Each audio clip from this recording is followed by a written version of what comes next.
On est en novembre 1997. Imaginez un peu, la neige qui tombe doucement sur les toits de Ljubljana en Slovénie.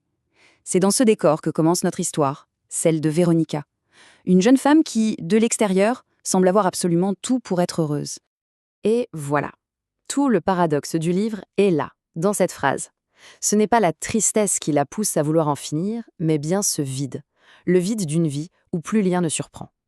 C'est une idée à la fois puissante et, il faut le dire, assez dérangeante.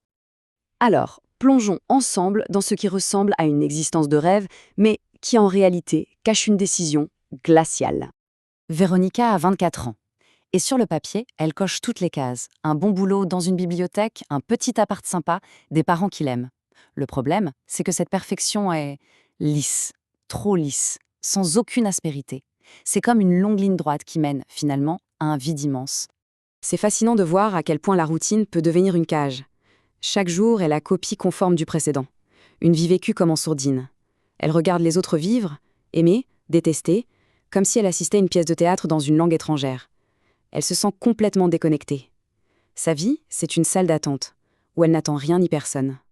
Du coup, sa décision de mourir, ce n'est pas un cri de désespoir. Non, pour elle, c'est logique. C'est la conclusion rationnelle d'une existence dont elle a l'impression d'avoir déjà fait le tour.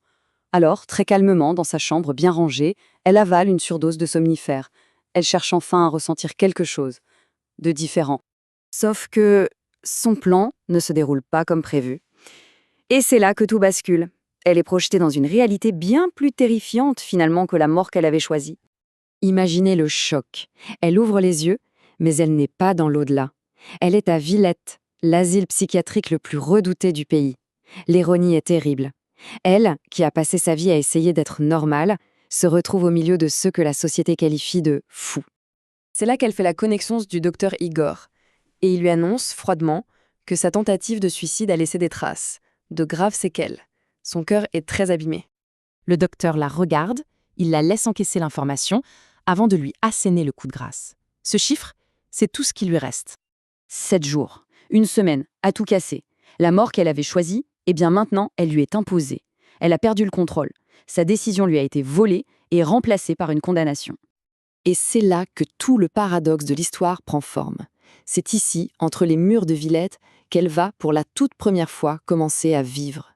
Entourée par les rejetés du système, elle va trouver une forme de liberté qu'elle n'aurait jamais imaginée. On assiste alors à une transformation incroyable. Puisqu'elle n'a plus rien à perdre, ni sa réputation, ni son avenir, tous les filtres sociaux s'effondrent. À quoi bon se préoccuper de ce que les autres pensent quand on va mourir ? Pour la première fois, elle s'autorise à être en colère, à crier, à pleurer, à être tout simplement. Le vrai déclic, il arrive devant un vieux piano abandonné. Elle se met à jouer. Pas pour faire joli, pas pour les autres. Non, juste pour elle. Et de ses doigts sort une musique brute, sauvage, passionnée.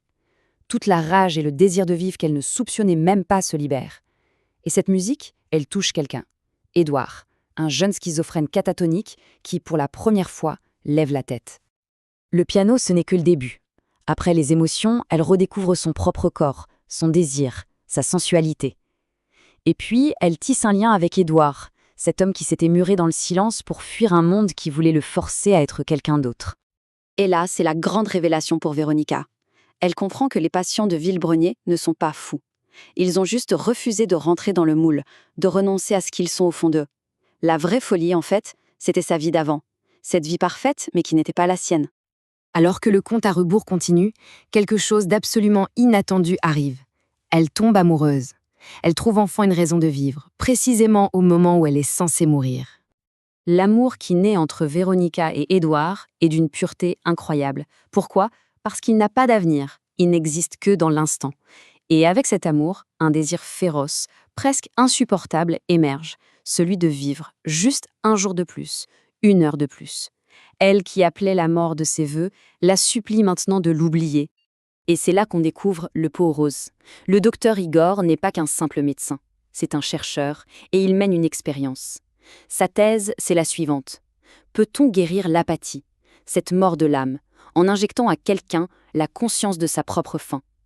Veronika, c'est son cobaye. Son cœur est en parfaite santé. Tout n'était qu'un mensonge pour la forcer à vivre. L'expérience est une réussite, mais pour Veronika, la fin est toujours programmée. Elle décide donc de vivre sa toute dernière nuit en liberté, une nuit qui va la conduire vers un miracle qu'elle n'attendait plus. Avec Édouard, elle s'enfuit de l'asile. Il marche dans Ljubljana, mais cette fois c'est différent. Chaque lumière, chaque bruit a une intensité nouvelle. Épuisée mais apaisée, elle s'endort dans les bras d'Édouard, persuadée que c'est la fin du voyage. Mais le soleil se lève et elle ouvre les yeux. Le ciel est bleu, les oiseaux chantent. Elle prend une grande inspiration. Elle est vivante. Et c'est ça le cœur du message. Le vrai miracle, ce n'est pas sa survie physique, c'est sa libération intérieure. Elle n'a pas été sauvée de la mort, mais de la peur de vivre. Elle sait maintenant que chaque jour est un cadeau précieux et que chaque instant mérite d'être vécu à fond. L'histoire de Véronica nous laisse finalement avec cette question immense. Est-ce qu'il faut vraiment se retrouver au bord du gouffre pour enfin oser être soi-même, pour oser vivre la vie que l'on veut vraiment ? C'est une réflexion qui, je crois, peut tous nous toucher.